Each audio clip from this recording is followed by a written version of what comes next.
Welcome back to my YouTube channel, and if you've been following our deep dives into the most mind-blowing discoveries in numismatic history, then you already know how wild things can get. But today, we're taking it up a notch. What if I told you that an unassuming 1982 1-cent coin, yes, the humble penny you might have passed over 100 times, was at the center of an international mystery, a government cover-up, and eventually sold for an unprecedented $347 million?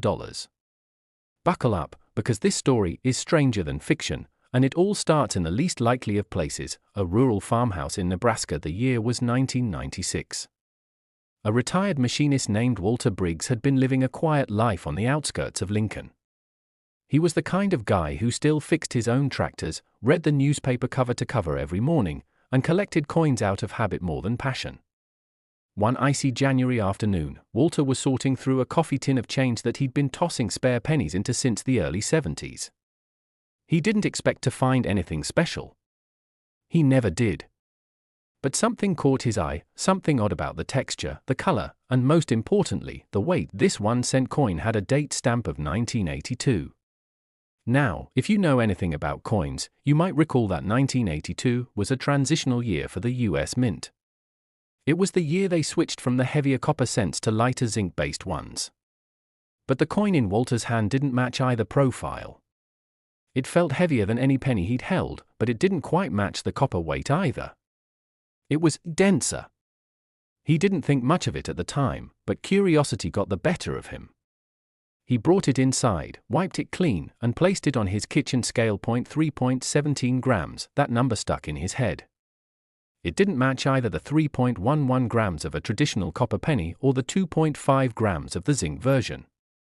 Confused, he called his nephew, Timmy, a chemistry teacher at a local high school. Timmy ran a few quick tests in the lab, and that's when the alarms started going off. This penny wasn't made of copper or zinc. It wasn't even made of any alloy known to be used in US currency. It was an exotic blend of rhodium and an unidentifiable metal isotope that didn't register in the database. The Briggs family might have ignored it entirely, chalking it up to some weird fluke or manufacturing error, but Timmy had a buddy, Dr. Elena Murakami, who worked at a materials science lab contracted with NASA. He mentioned the odd coin during a casual lunch, and within a week, Elena had flown to Nebraska with a portable spectrometer and a team of analysts. They didn't stay long. 2 days, in fact. On the third morning, they were gone. No goodbye, no thank you, no trace. The only thing left behind was a sealed envelope that Walter found on his kitchen counter. Inside was a letter that simply read, "Do not attempt to sell this coin. Do not attempt to replicate it. Do not tell anyone else about its composition. Destroy it if possible." But Walter didn't destroy it. He hid it. Deep in his cellar, beneath a floorboard that hadn't been lifted in 50 years, he placed the coin inside a mason jar and forgot about it. For the time being, years passed. Walter passed away in 2004, and the farmhouse sat vacant until 2013, when his granddaughter Claire inherited the property. She was an art historian, not a coin collector, but she had a keen eye for detail. Cleaning out the basement one spring afternoon, she discovered the mason jar. When she saw the coin, she remembered stories her grandfather told about the penny that didn't feel right. Out of idle curiosity, she brought the coin to an appraiser in Omaha. He was stumped. The moment he placed the penny on his scale and saw the 3.17 grams, he made a call.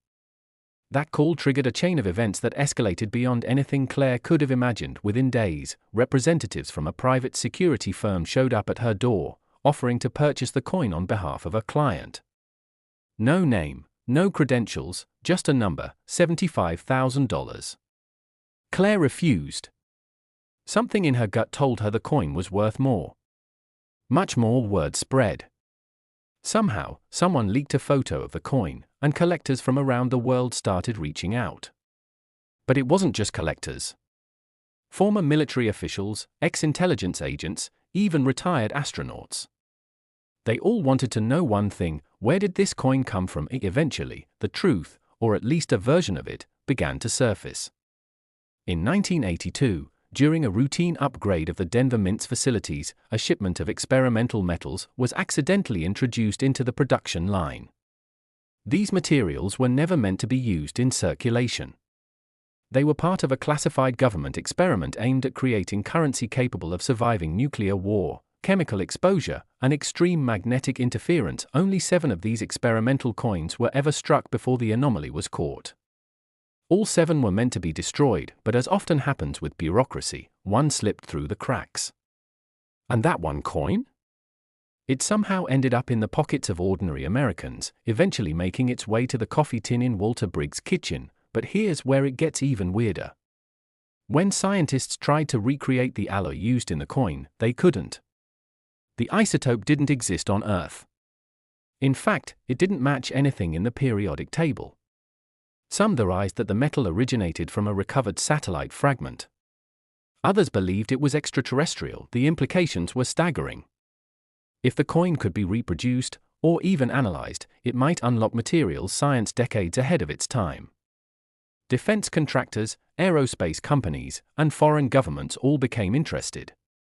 Extremely interested, Claire received offers ranging from 6 to 8 figures. One Japanese consortium offered $50 million under the condition she sign a non-disclosure agreement. But she held out, suspicious of every overture. That is, until she got a call from a man named Vance Carlyle. Carlyle wasn't just another bidder. He was the former head of Project Heliotropus, a black-budget research initiative reportedly scrapped in 1989. According to Carlyle, the 1982 penny wasn't just a mistake. It was a test. A test of how traceable advanced materials could be in the public domain. And someone had failed that test. Carlyle claimed that the coin had the potential to act as a superconductor even at room temperature.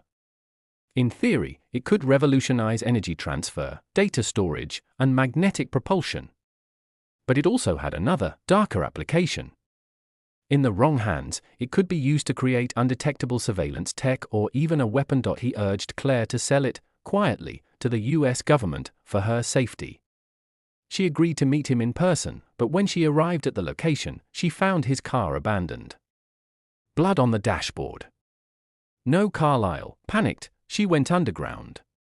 For months, she lived off the grid, moving from motel to motel, never staying longer than 2 nights. She kept the coin hidden in a modified lipstick container. But the pressure wore on her. She knew she couldn't hide forever.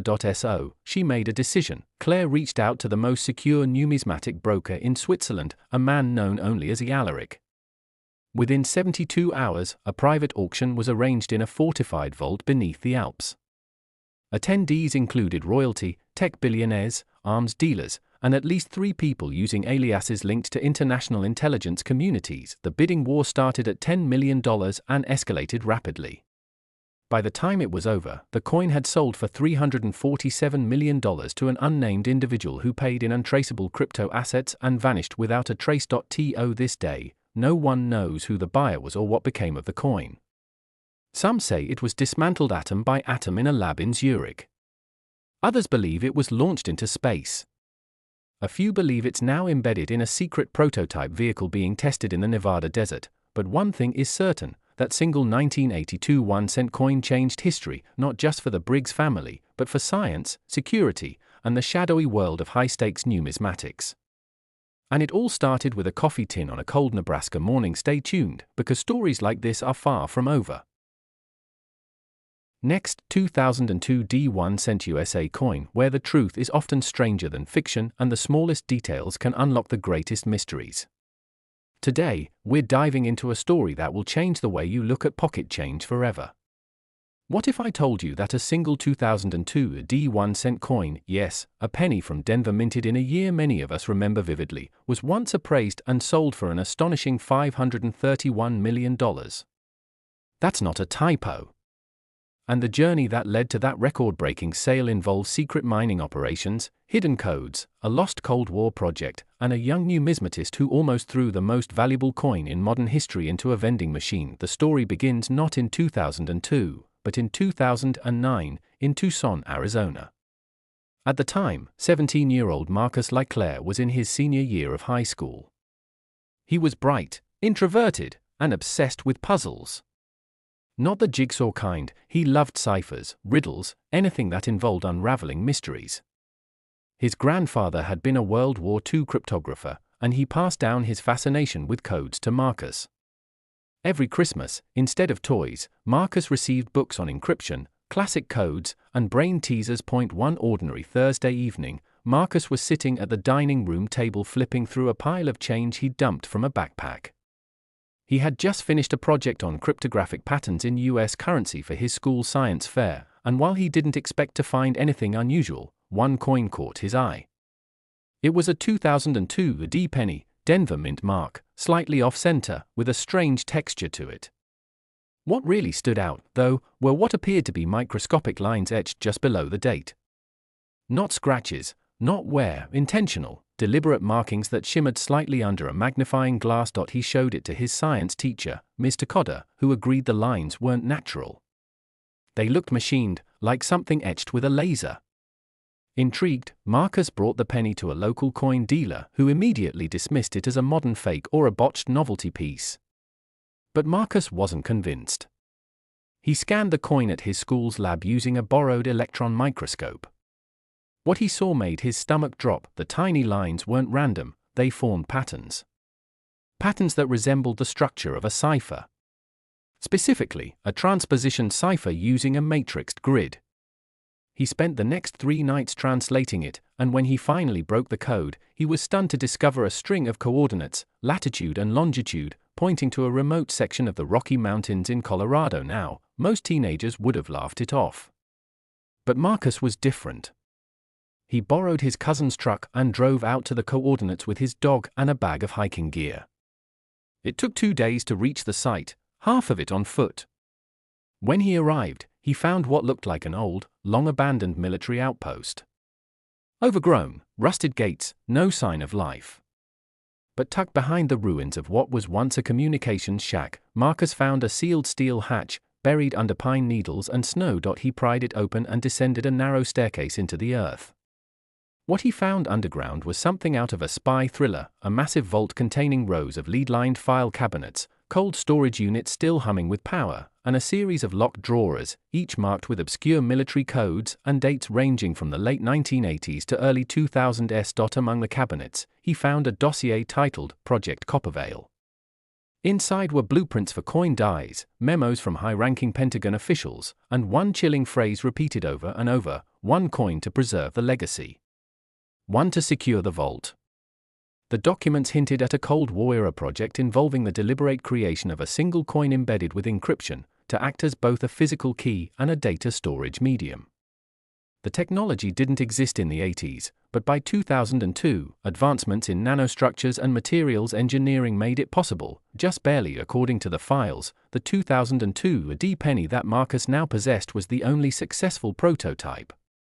It contained encoded information not just in its etchings, but in its very molecular lattice, a feat of engineering that fused monetary utility with cryptographic security. The coin itself was the key to unlocking a buried database hidden somewhere in North America. The database allegedly contained records of clandestine experiments, alternative propulsion blueprints, and research that had been too dangerous to digitize. The implications were vast. But before Marcus could digest everything, the silence of the underground vault was broken. A mechanical hum. Then a hiss. Someone else was there.